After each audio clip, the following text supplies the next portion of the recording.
Praise Lord दोस्तों, प्रभु यीशु मसीह के मधुर नाम में आपको बहुत बहुत सलाम। परमेश्वर आपको बहुत बरकत और आशीष दे। और एक वचन जो मेरे हृदय के ऊपर बार बार आ रहा है, भजन संहिता उसका 19 अध्याय और उसका 14 पद, साम्स 19 एंड वर्स 14। यहाँ पे लिखा है, मेरे मुंह के वचन और मेरे हृदय का ध्यान तेरे सम्मुख ग्रहण योग्य हो। हालेलुया।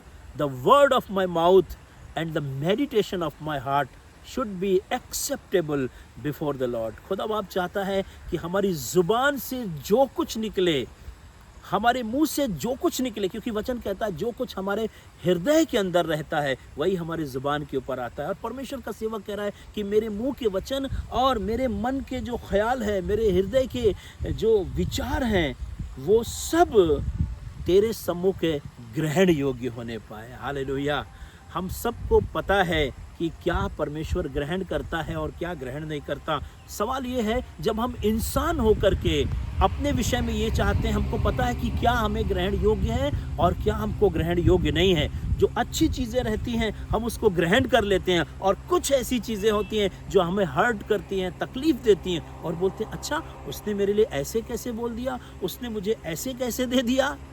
हालेलुया। परमेश्वर का वचन भी कह रहा है, मेरे मुंह के वचन और हृदय के ख्याल तेरे सम्मुख ग्रहण योग्य होने पाए। हम जो कुछ भी सोचें, जो कुछ भी विचार करें, जो ख्याल अपने दिल में लाएं, ये जरूर सोचना है कि क्या परमेश्वर के सम्मुख में ये ग्रहण योग्य है या नहीं ग्रहण योग्य है।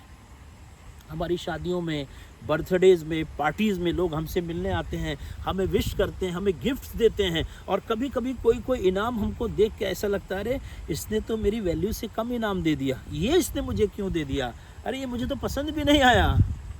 हालेलुया। कभी कभी हम अपने खुदा के लिए भी ऐसी चीज़ें ला के रख देते हैं जो उसको पसंद नहीं आती। लेकिन आपको बताना मांगता हूँ, हमारा परमेश्वर हमारे हृदय के विचारों को जानता है और उन विचारों को देखता है, और वो चाहता है हमारे जो कुछ विचार हमारे हृदय में चल रहे हैं वो खुदा के सामने ग्रहण योग्य हों। याद करिए यूसुफ को, जिसको जेल के अंदर डाला गया, सूखे गड्ढे में डाला गया, बेच दिया गया, आरोप लगाया गया उसके ऊपर, और वो एक दिन जेल से बुलाया गया, उसके सामने एक प्रस्ताव रखा गया कि हमने ऐसे ऐसा ख्वाब देखा है, 7 मोटी गायें, 7 दुबली गायें, क्या करना चाहिए हमें। अरे यूसुफ को तो परमेश्वर की आत्मा ने पहले ही बता दिया था 7 वर्ष सुकाल के होंगे और 7 अकाल के होंगे। यूसुफ ने उस स्वप्न को और उसके अर्थ को बता दिया, साथ साथ वो ये भी बताना शुरू कर दिया कि अरे देखना, सुकाल के समय में हमें भोजन वस्तु को जमा करना है ताकि अकाल के समय में हम उसका इस्तेमाल कर सकें। यूसुफ के दिल में एक बार भी ये ख्याल नहीं आया, फार्मूला तो मुझे पता है, मुझे मालूम है कैसे देश को चलाना है, मैं एक आइडिया जानता हूँ, मैं एक तरीका जानता हूँ कि इस देश को नाश होने से बचा सकता हूँ। अब देखते हैं, फिरौन मुझे कोई पोस्ट देके तो दिखाए, मुझे प्राइम मिनिस्टर बना के तो दिखाए, मुझे फाइनेंस मिनिस्टर बना के तो दिखाए, देखना मैं कैसे इस देश को हैंडल करूँगा।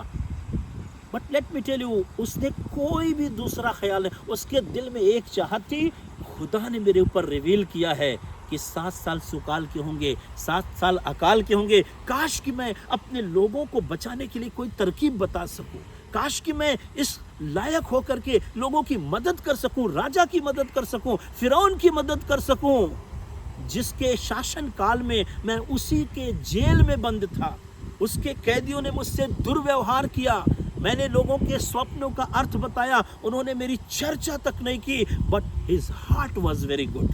उसके दिल में यही ख्याल आ रहा था, खुदा बाप काश कि तेरे लोग नाश ना हो, बर्बाद ना हो। और इस ख्याल की वजह से, इस ध्यान की वजह से ये शायद परमेश्वर को इतना पसंद आ गया कि फिरौन ने कहा, अरे तुझसे तेरे समान ऐसा व्यक्ति कौन हो सकता है जो हमारे देश की हिफाजत कर सके। And he become the prime minister of that country. वो उस देश का प्रधानमंत्री बन गया। मैं आपको सच बताना मांगता हूँ दोस्तों, परमेश्वर हमारे हृदय को देखता है, वो चाहता है हमारे ज़ुबान से निकली हुई हर एक बातें और हम अपने दिल के अंदर जो भी ख्याल करते हैं वो ऐसा हो जो परमेश्वर के सामने ग्रहण योग्य हो। आप याद करिए, 2 लोग मंदिर में प्रार्थना करने के लिए गए। एक व्यक्ति ने जब प्रार्थना शुरू की, प्रार्थना करते उसने बोला, मैं सप्ताह में 2 बार उपवास करता हूँ, दशमांश देता हूँ, सारे अच्छे काम करता हूँ, मैं बहुत भला मनुष्य हूँ। अरे मैं इस चुंगी लेने वाले के भी समान नहीं हूँ। वो प्रेयर परमेश्वर से कर रहा था, लेकिन उसका ध्यान कहाँ था? दशमांश पे था, उसका ध्यान उसकी फास्टिंग पे था, उसके प्रेयर पे था और चुंगी लेने वाले की तरफ था। लेकिन चुंगी लेने वाला वो कहता उसने अपना सर भी उठाना बेहतर ना समझा।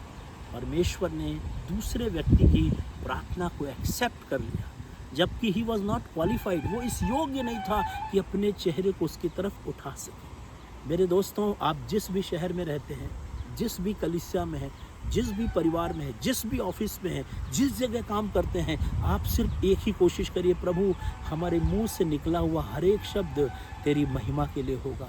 मेरे मन के अंदर जो भी विचार उत्पन्न होगा, उस विचार से मैं लोगों की बचावट का काम करूंगा, बचाऊंगा।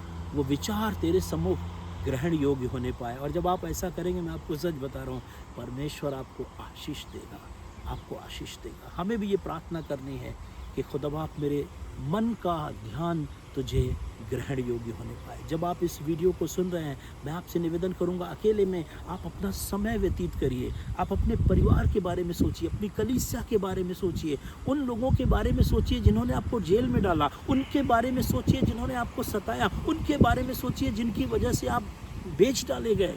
But still you should have a good heart. उसके बावजूद भी कहिए, खुदा बाप मेरे मन के ख्याल तो हमेशा तेरे सम्मुख ग्रहण योग्य होने पाएंगे, कुछ भी हो जाए।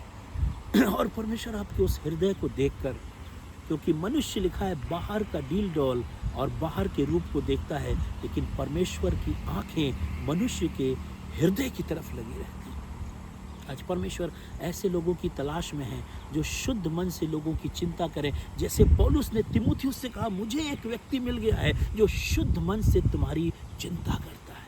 आई नो वन मैन, उसके दिल के अंदर सब अच्छे ख्याल होते हैं। अपने दोस्तों की, रिश्तेदारों की, परिवार की, in spite of their weaknesses, उनकी कमजोरियों के बावजूद भी, गलतियों के बावजूद भी, गुनाह के बावजूद भी परमेश्वर चाहता हम एक ऐसा हृदय रखें कि जो हमेशा परमेश्वर के सम्मुख ग्रहण योग्य होने पाए।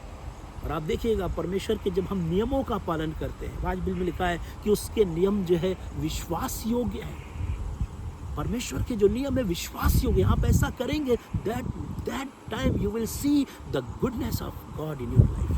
आप परमेश्वर की भलाई को अपने जीवन के अंदर देखने पाएंगे। मैं बाइबल से ढेरों एग्जाम्पल दे सकता हूँ। मैं मुर्दके का एग्जाम्पल दे सकता हूँ आपके सामने, मैं मूसा का एग्जाम्पल दे सकता हूँ आपके सामने, मैं ढेरों लोगों के एग्जाम्पल आपके सामने रख सकता हूँ कि इन्होंने अच्छे हृदय से काम किया और परमेश्वर ने उनको आशीष दी। सवाल मूसा और मुर्दके की नहीं, सवाल हमारा और आपका है। और हमसे यही उम्मीद खुदा करता है कि हमारे मुंह के वचन और हमारे हृदय का ध्यान परमेश्वर के सम्मुख ग्रहण योग्य होने पाए। हालेलुया। कोई भी चीज़, कोई भी ख्याल, सबसे पहले आप अपने लिए करके देखिए, क्या ये मेरे लिए ग्रहण योग्य है? क्या ये मुझे अच्छा लग रहा है? जब आपको अच्छा लगेगा, हो सकता है खुदा को भी पसंद है। फिर भी पौलुस कहता हूँ, मेरे जांचने वाला मैं नहीं, मेरा परमेश्वर है। परमेश्वर ही जांचे। आइए हम अपने हृदय को अच्छा रखें, क्योंकि शुद्ध मन वालों के लिए परमेश्वर भला है। प्रभु आप सबको बहुत बरकत और आशीष दे। इन संदेशों को जो मैं आप तक पहुंचाता हूं, ये मुझे कोई इंटरनेट से नहीं मिलते। जो भी प्रभु रिवील करता है मैं बांटता हूं। अगर आप आशीष प्राप्त करते हैं, किसी और से भी बांटिए, ताकि वो भी बरकत और आशीष प्राप्त कर सके। God bless you. अगले वीडियो में फिर मुलाकात करेंगे।